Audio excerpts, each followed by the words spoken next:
What is up, guys? I'm Squid, and this is my second tutorial I've ever done. The first ever tutorial was that one you just watched, and it was probably pretty bad.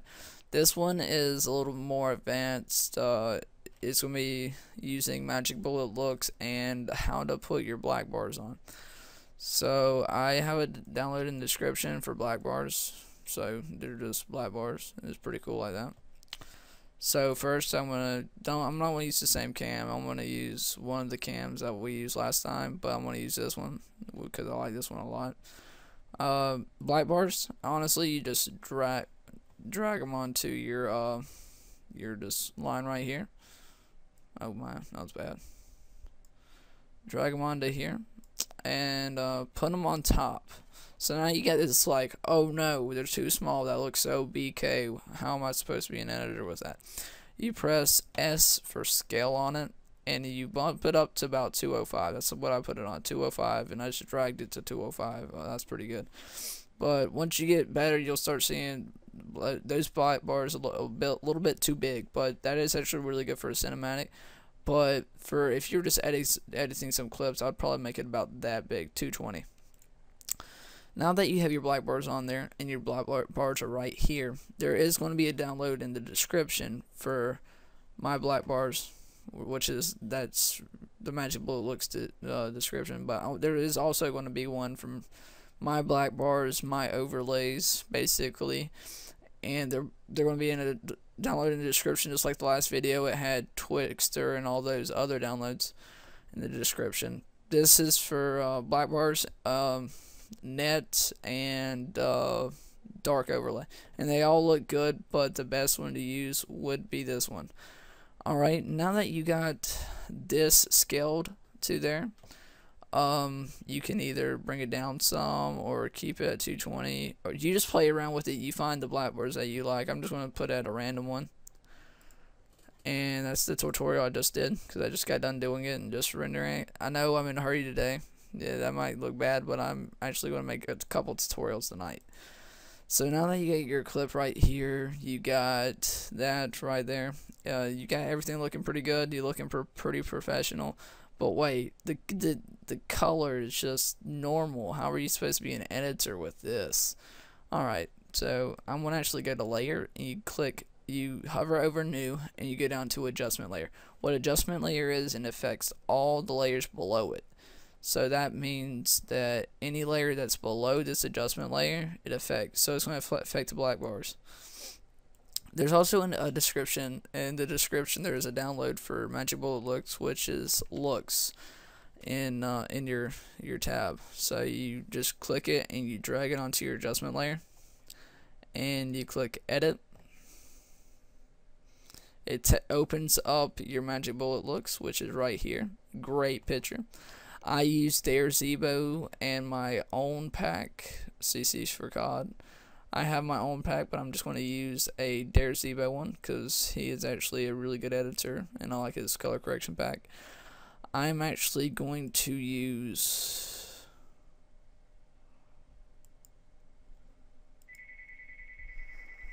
I want a light one. I'm just going to pick a cool looking one that's kind of light.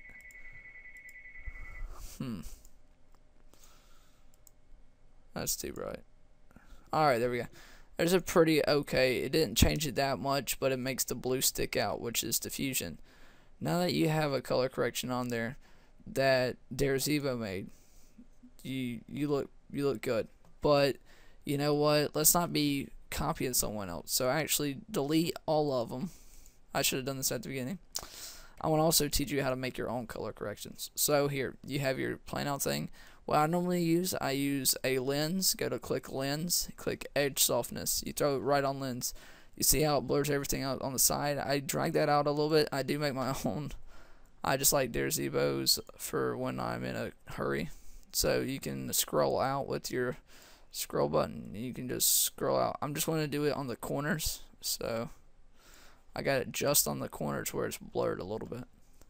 Now that I have that, I will put a hint of blue. We're going to make that like a little light blue like that. And once we have that on there, it's really easy to use. It's really easy. Let's put on a diffusion of. I don't want to use the white diffusion, but it looks like I'm gonna have to use the white diffusion. White diffusion, let's change it to blue though. So once you have your kinda okay, well that's weird. It's a little bit too bright.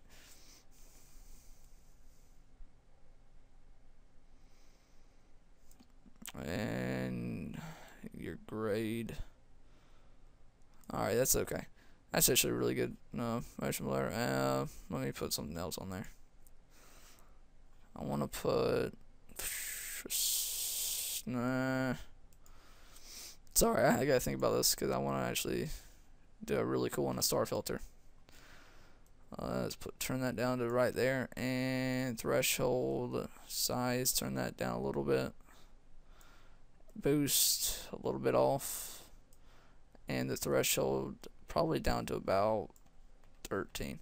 So now you get actually a really nice looking color correction that I just made by myself right here. It looks gray. I'm gonna pre-render. And guys, I know that I'm actually hurrying to make my tutorials, but I'm trying to gain more subscribers, and I'm actually trying to become a better editor myself. I'm not the best. People say I'm really good, but honestly I think I can be a lot better if I keep working. Honestly, no one really taught me how to edit. I just picked up After Effects one day, said I'm gonna learn how to do it, and actually I did it. I did learn it, but I'm still not the best. I'm still actually teaching myself how to do some things. I'm sorry about the accidents I had in the last tutorial, how my Camtasia did some weird stuff, but I got that fixed out now. And I hope you enjoy the series of how to edit, how to become a boss editor or something like that. Let's make it Squid's editing tutorials. I'm just going to do that. Right now it's still pre-rendering, and I'm actually want to turn it down to make your edit. Oh my, I shouldn't have talked during that. To make your edits a little bit like pre-render faster and stuff, you put it on third and it loads a lot faster, but it does lessen the quality a little bit, but that doesn't matter. So I'm going to teach you how to, when you render this thing out, I'm going to teach you how when you render it, it's going to be the same full quality and it's going to look good. And I'm going to do that in this tutorial. Oh god, my bad, clicked the wrong one. 7 minutes, that's not bad. Alright, so right now I'm going to actually, as soon as he hits this shot, I will teach you how to do your render settings. Sorry about my chair, it's kind of popping a little bit. I'm going to teach you how to do your render settings. So he just hit the shot, and let's listen to it. Attack reload.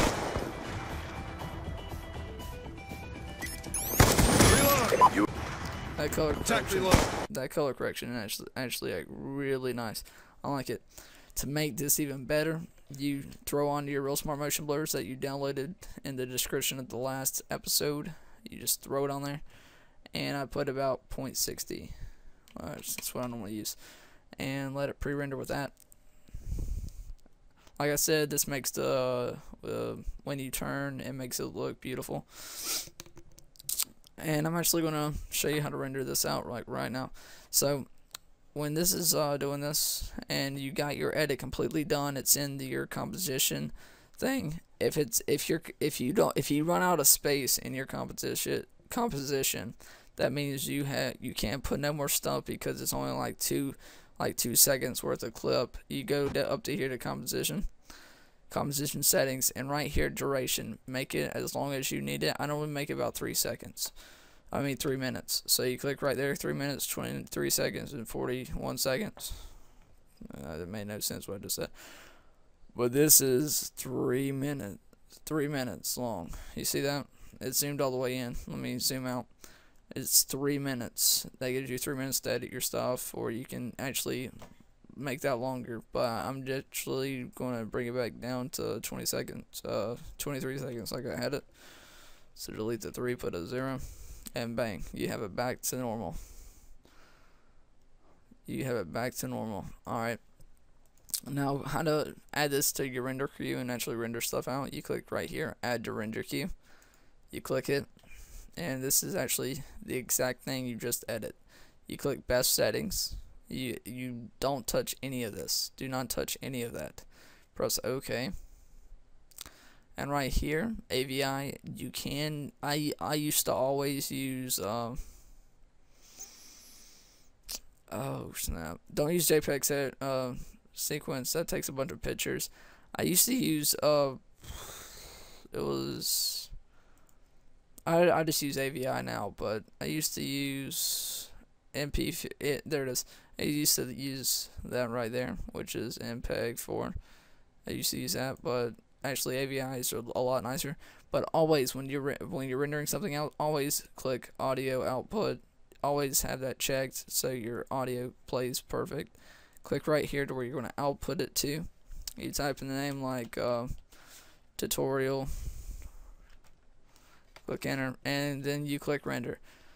It will take about 30 minutes for, it depends on what you're rendering out. So it will take a while. It'll play it back. You can actually like minimize this, go play your Call of Duty, turn on your PVR, you know, turn on your PVR, go play a game.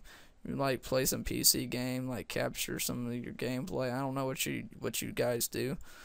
I'm just trying to teach you how to do it. You like turn on your PVR, you go record some epic trick shots or whatever you hit, work on some Cinema 4D stuff or stuff like that, and then like you come back and your clip has done a little bit of work.